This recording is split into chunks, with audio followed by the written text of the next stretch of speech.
In this video, I'll show you how to enable IIS server in Windows 11 step by step. First, open the Start menu and search for Control Panel.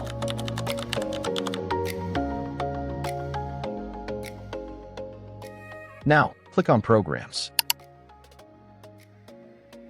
Next, click on Turn Windows Features on or off.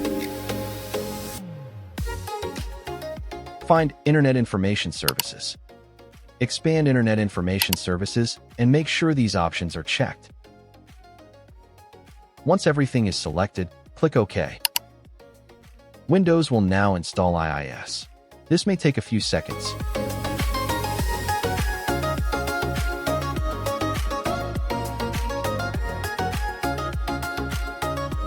After installation is complete, open any browser.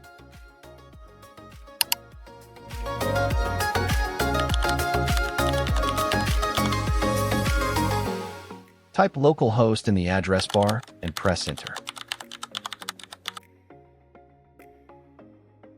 If you see this page, IIS has been successfully enabled on your system. That's it for this video. If this helped you, like the video, subscribe to the channel, and I'll see you in the next one.